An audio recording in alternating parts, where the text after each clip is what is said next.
Paz do Senhor, meu irmão, meus irmãos, tudo bem com vocês? Estamos de volta para a glória de Deus e dando continuidade, irmãos, àquele estudo sobre as parábolas de Jesus. Hoje, pela misericórdia de Deus, nós vamos estar falando sobre os últimos dois tipos de solo. São 4, já falamos dos dois primeiros, agora estaremos falando dos dois últimos tipos de solo.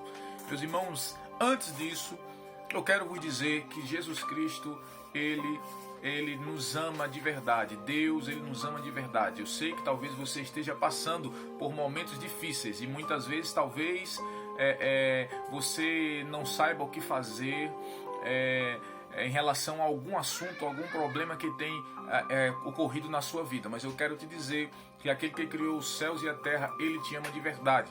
Aquele que criou os céus e a terra enviou o seu único filho para que você e eu pudéssemos ser perdoados e pudéssemos ser aceitos por Ele novamente e assim herdarmos a vida eterna. Nós somos co-herdeiros em Jesus Cristo, e tudo isso, irmão, pela misericórdia de Deus. Então, a cada dia se alegre nisso e busque a cada dia amar o seu Deus e cumprir as ordenanças dEle, porque Ele realmente sabe e quer o melhor para nós, tá bom? Irmãos, vamos lá, irmãos.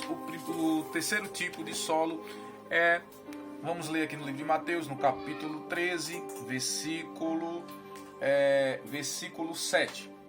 Abra sua Bíblia se você puder, onde você estiver, se você puder abrir sua Bíblia, é de bastante utilidade, por favor. E o versículo 7 diz assim, meus irmãos: E a outra caiu entre espinhos, e os espinhos cresceram e a sufocaram.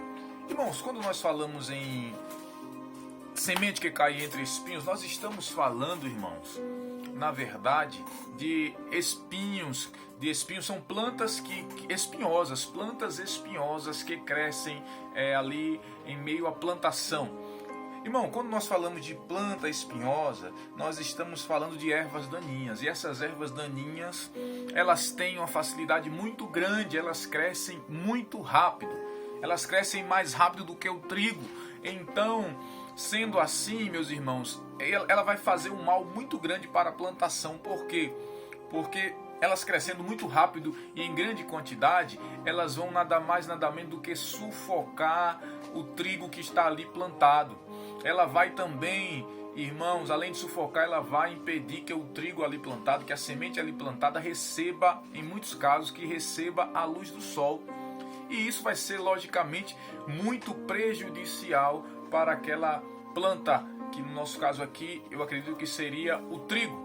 Então esse é o lado mal da erva daninha. Elas crescem muito rápido, elas se espalham muito rápido. São folhas e plantas saudáveis, mas que não têm utilidade nenhuma. Elas dão prejuízo ao semeador, porque elas sufocam a semente que o semeador deseja que realmente germine e dê o seu fruto. Tá bom? Então essa é a terceiro tipo de solo. É o solo que com espinhos, é o solo com plantas espinhosas. Vamos fazer uma meditação de um texto que, de uma forma ou de outra, tem relação um pouco com isso, né? Da onde vem, né? Vamos abrir Gênesis capítulo 3, versículo 17 e 18, irmãos. Por favor, se você puder, abra aí, vamos acompanhar em nome de Jesus. Gênesis 3, 17 e 18. Vamos ver o que é que diz, vamos analisar a palavra de Deus, o que é que a palavra do Senhor nos diz. Louvado e engrandecido seja o nome do Senhor. O interessante também de acrescentar na questão das ervas, das plantas espinhosas, irmão, é que o semeador muitas vezes até ele passa ali o seu arado, fazendo o serviço ali antes de plantar tal, a semente, mas muitas vezes ficam sobras de ervas daninhas. E essas sobras de erva daninha crescem muito rápido. Né? Vamos lá. Gênesis 3, 17 e 18. E Adão disse, isso é Deus dizendo para Adão, e Adão disse: Portanto, você deu ouvido à voz da sua mulher, e você comeu da árvore que eu te ordenei que não comesse. Aí dizendo: não comerás dela, maldita é a terra por causa de ti. Maldita é a terra por causa da desobediência, né? Com dor comerás dela todos os dias da sua vida. Espinhos e cardos também te produzirá, e comerás da erva do campo. Então Adão vai comer da erva do campo, mas ele vai ter uma dificuldade agora. Por quê? Porque esse campo produzirá espinhos, produzirá cardos, produzirá ervas daninhas, que dificultará a obtenção de Adão das ervas que ele precisa comer, dificultará o cultivar da terra, né? Essa é uma referência que tem uma certa ligação com esse texto. Agora, a semente é o solo, o tipo de solo, número 4, é o solo bom. E o que acontece, irmão, no solo fértil?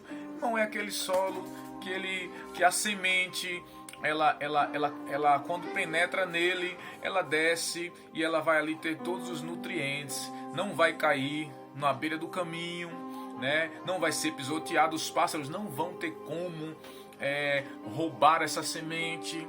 Na verdade, ela não vai ter, a raiz dela vai descer até o solo, porque não vai estar entre pedregais. Então ela vai ter tudo que ela precisa para crescer e para dar fruto, irmão. A grande questão é que um terreno fértil é um terreno fértil. E quando se tem um terreno fértil, se tem uma colheita muito boa, se tem uma colheita a 100 por 1. Vamos voltar para Mateus 13, por favor, volte um pouquinho aí para Mateus 13, para a gente entender aqui uma outra coisinha, antes que nós encerremos esse vídeo. Deus seja louvado para todos sempre. Mateus capítulo 13, olha o que diz o versículo 8. E a outra caiu em boa terra e deu fruto, um a 100, outro a 60 e outro a 30. Irmãos, quando a Bíblia diz que um deu, por exemplo, um deu a 100 por 1, a Bíblia está dizendo do retorno que o agricultor tem, né? A Bíblia também vai dizer que aquele que sai chorando, né, plantando a semente, ele voltará, meu irmão, sorrindo e com os feixes, né, com aquilo que ele colheu. Quando você ouve dizer 100 por 1 na Bíblia, nós entendemos da seguinte forma: digamos que você comprou a semente por R$1, você plantou aquela semente. De cada semente que você plantou por R$1, sabe quanto você vai colher? Você vai colher R$100. Você vai colher R$100. Então o lucro é um lucro muito grande, muito bom quando a terra é boa, né? Quando a terra é fértil. Mas quando a terra não é fértil, nós nos entristecemos, né? Às vezes nós pregamos o evangelho, pregamos, mas, irmãos, e nós temos convicção que estamos falando de Jesus e falando do evangelho genuíno, de salvação, de sacrifício, de ira de Deus, do homem pecador, do homem sem Deus que necessita ser perdoado por Deus, por Jesus Cristo. Muitas vezes nós não obtemos o resultado que devemos.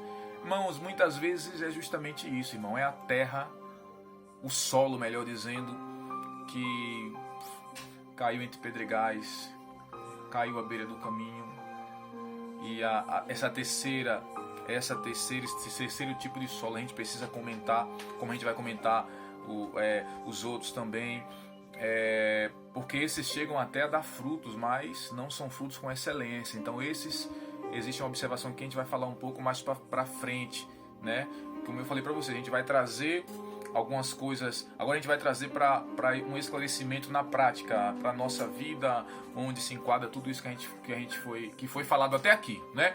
Irmãos, que Deus abençoe. Irmãos, eu espero que isso tenha sido de alguma ajuda para vocês ou para alguém que esteja assistindo esses vídeos. Irmãos, se pelo menos um foi beneficiado por esses vídeos, irmão, para mim já valeu a pena, já não foi tempo perdido, sim tempo investido, porque é bom investir no reino de Deus, né? É bom investir no reino de Deus. Então, e tudo isso aqui, irmão, é para a glória de Deus, irmão, é para a glória de Deus, né? Não tem outro motivo, tudo é para a glória de Deus. O Deus se agrada quando nós buscamos o conhecimento dele e conhecê-lo é muito importante, né? Conhecer a Deus é muito importante. O temor ao Senhor é o princípio da sabedoria. Quando a Bíblia diz que o temor ao Senhor é o princípio da sabedoria, ela está dizendo, eu repito, já falei isso e repito, ela está dizendo o quê? Conhecer a Deus e obedecer o que Ele diz é o princípio da sabedoria. Tá bom? Meus irmãos, fiquem na paz, que Deus continue abençoando vocês grandemente, continue me ajudando em oração e que Deus nos abençoe, que Deus nos ajude e que Deus continue levantando homens e mulheres, que Deus levante você em oração, que Deus levante você no estudo da palavra, que Deus levante você como alguém que proclama a verdade e que não nega a verdade. Abraço, Deus abençoe.